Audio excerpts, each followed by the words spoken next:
एक क्वेश्चन पूछता हूँ, क्या तुम भी उन स्टूडेंट्स में से हो जिनका 11th उतना अच्छा नहीं गया एंड स्कूल जाते हो, तुम्हारे फ्रेंड्स कहते हैं मेरे ये चैप्टर हो गया, मेरा ये बुक लगा रहा हूँ मैंने इस टेस्ट कोचिंग की टेस्ट सीरीज ली है, एंड यूट्यूब खोलते हो तो तुम्हें दिखता है कि यार 99 percentile confirm, AIR under 100 in 100 days and JEE advance under 5000 confirm. ऐसी बहुत सारी चीज़ें तुम्हें यूट्यूब पे दिखती होंगी अभी, क्योंकि अभी टाइम है, सब लोग कंटेंट डालते हैं, ठीक है।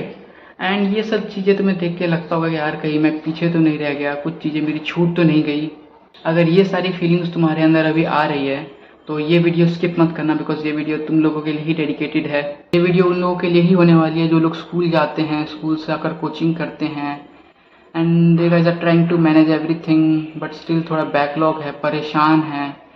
उन सब लोगों के लिए वीडियो होने वाली है। तुम लोग कोशिश तो पूरी कर रहे हो बट समहाउ लगता है कि यार हो पाएगा नहीं हो पाएगा, क्या होगा, बट स्टिल अंदर से एक पॉजिटिविटी रहती है, यार मुझे करना है। देन इस टाइप की फीलिंग्स अगर है तो you are at right place. Let's begin.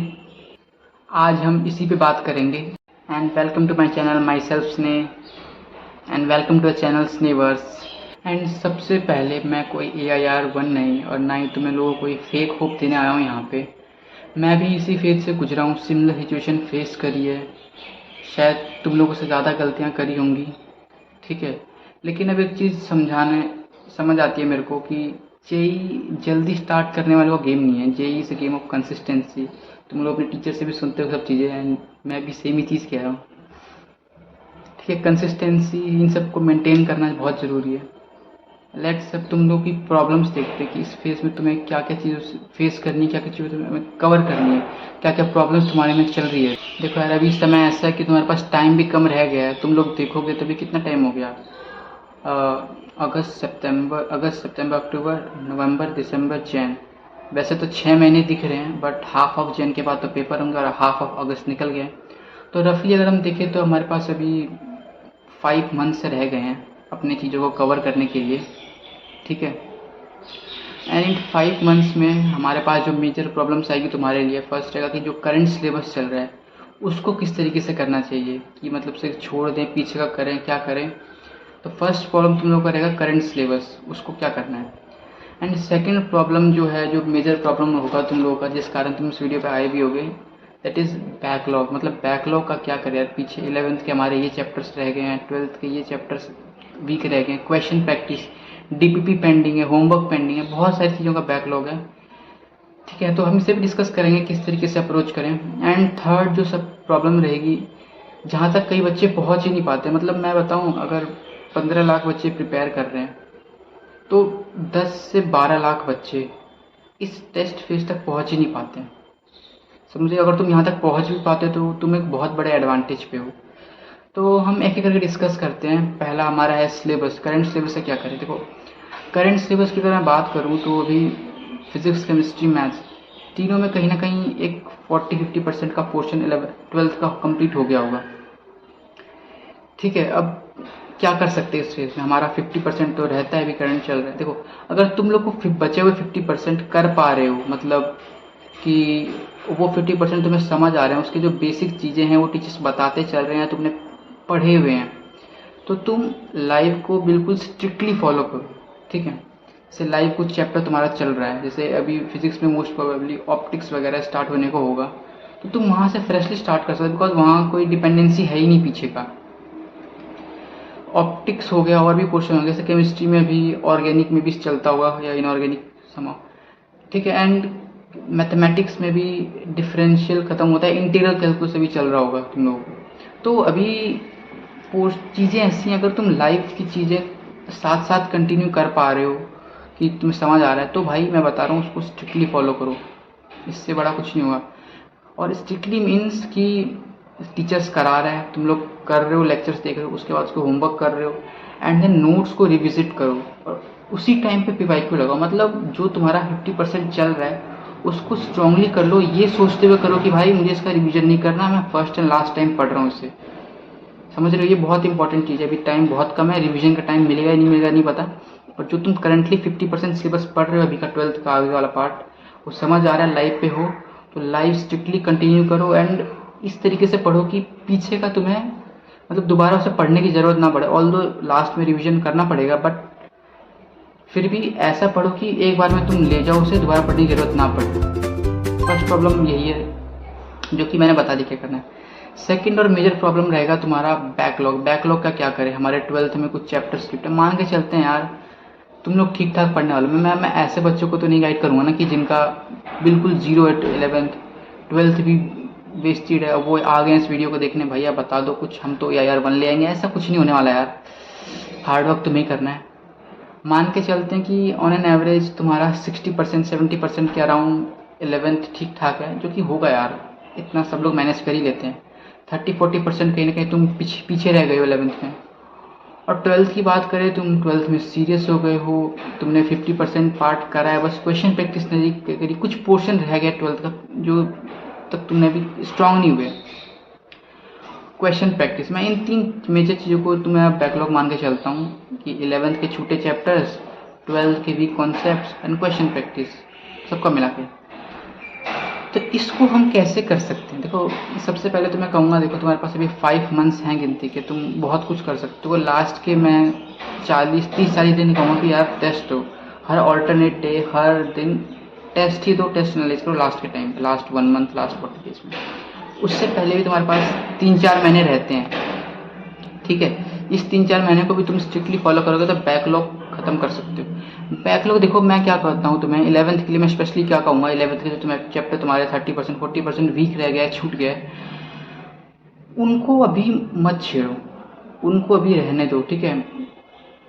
जो तुमने 60% 70% करा है उसकी एक लिस्ट बनाओ। List in the sense priority order. मान लो तुमने फिजिक्स में 15 में से 10 चैप्टर 12 चैप्टर करे हैं, तो उसकी तुम लिस्ट बनाओ किसके अकॉर्डिंग, प्रायोरिटी के अकॉर्डिंग। मीन्स कि तुम यूट्यूब पे देख सकते हो, गूगल पे भी देख सकते हो कि जेईई मेंस के अकॉर्डिंग प्रायोरिटी क्या है, चैप्टर से किस चैप्टर ज़्यादा क्वेश्चन पूछे जाते हैं। ऑल्दो ये कोई स्ट्रिक्ट लाइन नहीं है, बट तुम एक ऑर्डर बना लो एंड यू कैन डू कि जो चैप्टर तुम्हारे 11th के आते हैं, ऑलरेडी तुमने पढ़ रखे हैं, तुम लोग उसको प्रायोरिटी ऑर्डर में तुमने नोट कर लिया, देन तुम उसको प्रायोरिटी ऑर्डर में 2-2 चैप्टर पर वीक रिवाइज करो। रिवाइज इन द सेंस तुम यूट्यूब लेक्चर्स में बिल्कुल मत जाना, मैं बता रहा हूँ। रिवीजन के लिए तुमने जो चैप्टर्स पढ़े हुए, रेफर योर नोट फर्स्टली। अगर सब कुछ तुम कर ले तो देन यूट्यूब पे जा सकते हो, पर फर्स्टली अपने नोट्स पे फोकस करो। तुमने नोट्स जो बनाए 11th के, जो तुम्हारा 60% पोर्शन 70% पोर्शन स्ट्रॉन्ग है,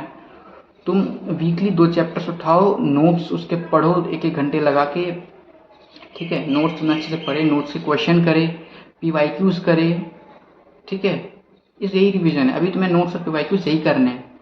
तुम ऐसे करते करते आई थिंक तुम 2 महीने 3 महीने में, I think in 2 months you have to revise whole 11 जो तुम्हारी स्ट्रॉन्ग है। स्ट्रॉन्ग पोर्शन में दोबारा कह रहा हूँ, 60% तुम्हें पोर्शन जो तुमने पढ़ रखा है उसको तुम्हें रिवाइज करके और स्ट्रॉन्ग बनाना है 11th के पोर्शन पे, ठीक है, इन 2 मंथ्स। ये इजी टास्क है यार, बहुत सारे चैप्टर्स इजी स्कोरिंग होते हैं, जिसको तुम नोट्स को एक बार देख लोगे, क्वेश्चन कर लोगे, एक बार में हो जाता है। ये तुम्हें साइड बाय साइड करना है। तुम्हारा करंट सिलेबस चलते रहना चाहिए 12th का, उसको रुकने नहीं देना, ठीक है। 11th का तुम्हें वो 60% पोर्शन बिल्कुल ही स्ट्रॉन्ग कर लेना है। ऐसा पढ़ना है कि तुम्हें लास्ट में दोबारा नहीं पढ़ना, ये मानते हुए सब चीज़ें पढ़नी है तुम्हें, भी बस टाइम कम रह गया है। सेकेंडली 12th के वो चैप्टर्स जो तुम्हें उतने स्ट्रांगली से क्वेश्चन प्रैक्टिस करनी है, उनको भी तुम शामिल कर सकते हो रिवीजन में। मीन्स तुम्हें इन 2 मंथ्स में यानी वीकली तुम्हें 2 से 3 चैप्टर्स ऐसे करने हैं जो तुम्हें आते हैं। तुम्हें ये चीज़ें 2 से 3 महीने जितना तुम्हारा बैक करा हुआ है उसको तुम कर सकते हो, ठीक है। एंड इन पे क्वेश्चन PYQ, नोट्स और PYQs, ये 2 इंपॉर्टेंट चीज़ें अभी के समय यही इंपॉर्टेंट है। मेंस आ रहा है, पहले मेंस पे फोकस रहो, एडवांस करना है वो बाद में करेंगे, पहले हम अपने मेंस पे फोकस करेंगे, ठीक है। एंड देखो यार, मैं तुम लोगों को लगता होगा यार कैसे हम करेंगे। अब देखो फेस्टिवल्स भी आ रहे हैं, अभी इंडिपेंडेंस डे है, रक्षाबंधन है, दशहरा है, दिवाली है, बहुत सारे फेस्टिवल्स आ रहे हैं। मैं अगर मान के भी चलूँ, मैंने 5 महीने कहे हैं ना, उसमें से मोर देन 40 डेज तुम्हारे फेस्टिवल ही हो जाएंगे, समझो।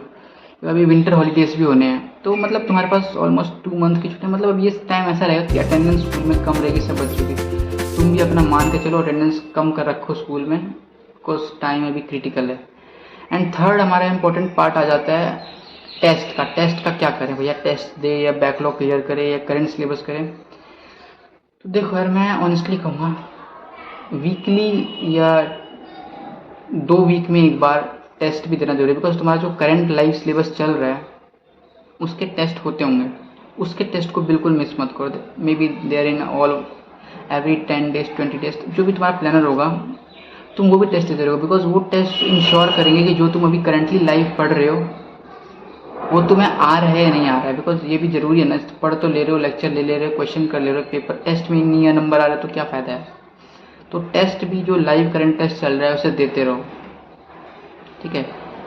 एंड टेस्ट की बात करूँ, रिवीजन की बात करूँ, तो रिवीजन तो तुम्हें करंट वही जो मैंने बताया कि जो चैप्टर तुम्हें आते हैं पहले उनको पकड़ना है यार। तो कई बार क्या होता है ना कि हमें जो नहीं आता है हम उस पर फोकस करना जाते हैं, वन शॉट देखने जाते हैं, ये करने जाते हैं। एट द एंड क्या होता है, एग्ज़ाम डेट्स पास आ जाते हैं, हमारे आए हुए चैप्टर्स के क्वेश्चन गलत होते हैं ना, तो वो सबसे ज़्यादा मतलब हार्ट ब्रेकिंग होता है कि यार मुझे आता था ये क्वेश्चन तो सर ने करवाया था, स्टिल पेपर में नहीं कर पाया। ये सारी चीज़ें ना मतलब ये ऐसे रिग्रेट्स होते हैं जो मतलब काफ़ी हर्ट करते हैं। तो मैं बस इनिशियली यही करूँगा, 5 months हैं, स्टार्टिंग के 2 से 3 महीने तुम 11th के उन पोर्शंस को एक प्रायोरिटी लिस्ट बनाओ। अगेन मैं कह रहा हूँ प्रायोरिटी लिस्ट के अकॉर्डिंग करो, बिकॉज प्रायोरिटी के अकॉर्डिंग ये भी तुम्हें सब कुछ करना पड़ेगा। ऐसा नहीं है तुम रैंडमली कुछ भी लेकर चले आ रहे हो, यार मेरा तो NLM अच्छा है, मेरा तो ये अच्छा है, मैं ये पढ़ूंगा। नहीं, एक प्रायोरिटी ऑर्डर पहले बनाओ। अगर तुम लोग बोलोगे तो मैं इस पर वीडियो बना दूंगा, या फिर बहुत सारे यूट्यूब्स पे वीडियोस भी आ गए होंगे, या गूगल भी कर सकते हो, कोई भारी बात नहीं है। तो ठीक है, प्रायोरिटी के अकॉर्डिंग तुम अपनी 11th पोर्शन जो तुम्हें आता है उसे करो, 12th जो तुमने पढ़ा है वो करो। आई थिंक ये तुम्हें शॉर्ट स्पैन में करना है, 2 to 3 months में करना है, वीकली 2 से 3 चैप्टर्स करना है, ये सब करना है। ये सब तुमने कर लिया, देन तुम्हारे पास लास्ट के 2-3 महीने बचते हैं, लास्ट वाला फेज। एंड वंस देखो नवंबर एंड तक सिलेबस हर कोचिंग वाले पूरा करवा देते हैं, ठीक है, तुम्हारा नवंबर एंड तक सिलेबस पूरा हो जाएगा। और लास्ट टाइम छुट्टियाँ भी चल रही होंगी, जब तुम्हारा आए हुए चैप्टर स्ट्रांग हो जाएंगे ना तो तुम 11th के उन पार्ट्स पे प्रोसीड कर सकते हो जो तुम्हारा वीक है। जैसे फॉर एग्जांपल तुमने कुछ चैप्टर्स 11th के नहीं पढ़े तो तुम क्या करो, डेडिकेटेडली जब 2 दिन दो, ठीक है, इन 2 दिन में एक दिन तुम्हें क्या करना है, अब मान के चलो यूट्यूब वन शॉट्स पर जा सकते हो, जो तुम्हारे चैप्टर बिल्कुल छूटे हुए हैं उनके लिए यूट्यूब वन शॉट्स पे गए, मान के चलते हैं 6 घंटे 7 घंटे का तुम्हारा वन शॉट है। तो what you have to do कि उसको तुम 2 पोर्शंस में करो। ये नहीं कि यार मैंने लेक्चर पूरा देख लिया हो गया, ऐसा नहीं करना। तुम्हें क्या करना है, पहले एक दिन बैठना है, 3 घंटे 3.5 घंटे, मतलब 50% ऑफ लेक्चर देखना है, टीचर जो क्वेश्चन करवा रहे हैं लाइव वो करना है साथ के साथ, एंड देन अलग से उस पोर्शंस के PYQs करने हैं। 50% हो गया, नेक्स्ट डे वही करना है। तो यानी करीबन तुम 4 से 5 घंटे, मैं प्रैक्टिस टाइम इंक्लूड करके चलूँ, 4 से 5 घंटे डेली दे सकते हो अपने बैकलॉग वाले पार्ट्स पे। और देखो लास्ट के पोर्शन पे तुम्हारा ऑलमोस्ट हर दिन छुट्टी चलेगा, स्कूल नहीं होंगे। आई थिंक कोचिंग जो भी तुम पढ़ते हो, या ऑनलाइन ऑफलाइन वटेवर, वो भी ऑलमोस्ट आई थिंक अभी काफ़ी टाइम बंद रहेंगे, ठीक है। तुम्हें इसका फ़ायदा उठाना है, ठीक है। अब फेस्टिवल्स की बात करें तो ऐसा नहीं यार फेस्टिवल एंजॉय नहीं करना है, ये नहीं करना है, फेस्टिवल एंजॉय करो बट लिमिट में यार। तुम देखो मान के चलो दिवाली है, अब ऐसा तो नहीं है कि तुम सुबह से शाम तक दिवाली बना रहे हो, ऐसा थोड़ी होता है। शाम के 2 घंटे 3 घंटे जो भी हो गए, पेरेंट्स के दिन जब फैमिली गैदरिंग है वहाँ पे शामिल हो गए, 2-3 घंटे इनफ है फेस्टिवल्स के लिए, उतना नहीं है कुछ, तुम लोग भी जानते हो। तो ये सब चीज़ें तुम्हें अपने एंड पे देखनी है। एंड देखो करंट सिलेबस भी चलते रहना चाहिए, और बैकलॉग जो मैंने बताया जो आते हैं उनको फर्स्ट टारगेट करो प्रायोरिटी ऑर्डर के अकॉर्डिंग। और लास्ट में जो चैप्टर तुम्हें नहीं आते, बिल्कुल ही नहीं पढ़े तुमने, उसको भी प्रायोरिटी ऑर्डर के अकॉर्डिंग करो। एंड टेस्ट देते रहना है, और रिवीजन साथ के साथ हो रहा है। तुम ये चीज़ सोच के देख रहे हो जो तुम्हारी प्रॉब्लम्स क्या थी, current syllabus, backlog and revision test, ये 3 प्रॉब्लम्स थी। हमसे देखते 3 प्रॉब्लम्स अलग अलग दिखती है, बट हम कैसे कर सकते हैं, करंट सिलेबस हम इस तरीके से पढ़ रहे हैं कि हमें रिवीजन नहीं करना पड़े लास्ट में, हम करंट सिलेबस पे एक्स्ट्रा एफर्ट्स दे रहे हैं। बैकलॉग में क्या कर रहे हैं, पढ़े हुए चैप्टर्स पहले पढ़ रहे हैं ताकि वो और स्ट्रांग हो जाए। तो एक काइंड ऑफ रिवीजन ही तो है वो, समझ रहे हो। हम मतलब सब कुछ इस तरीके से पढ़ रहे हैं कि तीनों इंटरलिंक्ड हो रहे हैं, तुम्हें ऐसे ही करना है, ठीक है, इस तरीके से ही तुम्हें करना है यार। और तुम लोगों ने भी रिवीजन स्टार्ट नहीं करा अभी तक, तो यार आई वुड से कि रिवीजन शुरू कर दो, बिकॉज लास्ट में कुछ टाइम नहीं मिलना जो तुम सोचते हो यार कि लास्ट के 2 महीने बचेंगे, 3 महीने बचेंगे, सिलेबस के बाद अपन लोग आराम से करेंगे, कुछ नहीं होना है ऐसा। साथ के साथ जितनी चीज़ रिवाइज होते चलेंगी उतना बेटर रहेगा। रिवीजन शुरू कर दो, ज़्यादा टाइम नहीं मांगता, आई थिंक तुम 1 से 1.5 घंटे में अच्छे से रिवाइज कर सकते हो। अगर तुम लोग चाहो कि किस तरीके से रिवाइज करना है, टेस्ट देना है, इन टॉपिक्स पे भी मैं इंटरफेयर करूँ, इन सब चीज़ों पे भी बातचीत करूँ, यू शुड कैन कमेंट, ठीक है। और देखो फेस्टिवल्स है, इन्जॉय करो, बट एज ए अपॉर्चुनिटी भी लो, ठीक है। 1 घंटे 2 घंटे हो गए मैक्सिमम, इट्स इनफ। एंड देखो वीडियो का एंड आ गया है, तो मैं इसमें थोड़ा सा तुम लोगों से कुछ बातें करना चाहूँगा, ऐसी पर्सनल टॉक्स टाइप्स, ठीक है। देखो यार, इस पॉइंट ऑफ टाइम पे सबसे इम्पोर्टेंट क्या है, तुम सोच के देखो, क्या प्रैक्टिस है, क्या क्वेश्चन करें, नहीं। इस पॉइंट ऑफ टाइम पे सबसे इम्पोर्टेंट है सेल्फ बिलीव, खुद पे भरोसा कि यार मैं कर सकता हूँ। बिकॉज जो कई बच्चे ऐसे होते हैं जिनका पीछे का काफ़ी वीक रहता है, स्टिल इस 6-7 महीने लास्ट फेज में वो लोग समझ जाते हैं, उनको रियलाइजेशन हो जाता है कि यार मैं अगर ये सब चीज़ें करता हूँ तो कहीं ना कहीं मैं एज ले सकता हूँ। एंड देखो इस पॉइंट ऑफ टाइम में क्या होता है ना कि कई ऐसे बच्चे जिन्होंने सब कुछ पढ़ा होता है, सब कुछ अच्छे से करा होता है, वो लोग सेचुरेट आउट कर जाते हैं, ठीक है। मेरे भी कई क्लासमेट्स थे, मैंने भी देखा था यार, वो लोग इरोडो लगा रहे थे 11 से, एंड लास्ट मोमेंट पे आई थिंक कहीं ना कहीं सेचुरेट हो गए। कुछ सिचुएशन ऐसी रही, उतना आउटपुट नहीं दे पाए जितना मुझे लगता था कि वो लोग देंगे। तो यार मैं ये नहीं कह रहा कि भर भर के पढ़ो, बस मैं इतना कह रहा हूँ खुशी से पढ़ो, इच्छा से पढ़ो, ठीक है। एंड मैं बस यही कहूँगा यार, कोई तुम अब अगर अभी तो AIR1 ने भी अपना चैनल बनाया है, तुम वहाँ से भी चीज़ें सीख सकते हो काफ़ी ज़्यादा। अब ऐसा कुछ नहीं है कि AIR1 कुछ नहीं कह सकता या यार इतना रहेगा तभी यूट्यूब बना सकते हैं, ऐसा कोई स्पेसिफिक लाइन नहीं है। एंड इस पॉइंट ऑफ टाइम पे तुम अपने आप को स्पेसिफिक कर दो कि यार मुझे ये 4 चीज़ें यूट्यूब पे देखनी है, इसके अलावा मुझे नहीं देखनी है। एंड अपने आप को अभी एक डायरेक्शन देने की ज़रूरत है, ठीक है। अब यूट्यूब से बहुत टाइप के कंटेंट आएंगे, AIR दिस ये वो। मैंने एक तुम्हें बताया ना कि यार ये तुम्हारी 3 प्रॉब्लम है, इसको तुम जो पढ़ रहे हो उसको इस तरीके से पढ़ो कि आगे दोबारा पढ़ने की ज़रूरत ना पड़े, ये सोचते हुए चलो। तो ये सब चीज़ें काफ़ी इफेक्टिव है, मैंने भी करी हुई है, कहीं ना कहीं मुझे काफ़ी अच्छे रिजल्ट्स मिले हैं, तुम लोग बिलीव कर सकते हो। एंड अब ऐसा नहीं है कि तुम्हें 15 घंटे पढ़ने, 16 घंटे पढ़ने, आई वुड से जहाँ तक तुम्हारी हेल्थ सपोर्ट करती है, जहाँ तक तुम्हारा माइंड सपोर्ट करता है, जहाँ तक तुम्हारे अंदर इच्छा रहती है, वहाँ तक पढ़ो, ठीक है।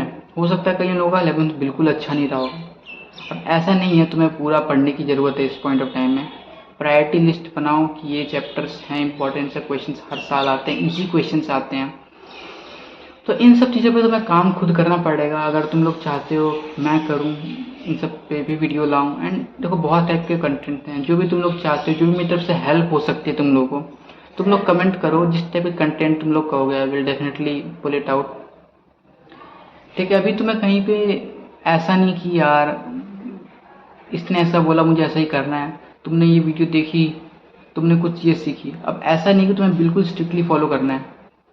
आई वुड से कि तुम जिस तरीके से कर रहे हो, if it was effective to you, definitely go with them. अगर मैंने जो बताया कि तुम इन सब सिचुएशन से जा रहे हो, स्कूलिंग हो रही है, ये हो रही है, बहुत सारी मतलब हर्डल्स हैं जो मैं समझ सकता हूँ, मैं भी स्कूल में ही था कुछ सालों पहले, ठीक है यार। आप स्ट्रगल करते रहो, जो भी टाइप का कंटेंट तुम्हें चाहिए तुम लोग कमेंट करो, मैं डेफिनेटली अपना 100% दूंगा उस कंटेंट के लिए। एंड ये वीडियो ऐसे ही नहीं है, ये मैंने अपने कई टीचर्स, कई सीनियर्स से बात करी इन सब टॉपिक पे, इसकी स्क्रिप्ट्स जो लिखी थी मैंने उनको दिखाई है, and they really said it is good. तो कीप हसलिंग यार, ये जो चीज़ें मैंने बताई इनको फॉलो करो, एंड जो भी तुम्हें फर्दर कंटेंट चाहिए कमेंट्स करो। And till then bye bye, keep hustling, keep working hard, and all the very best.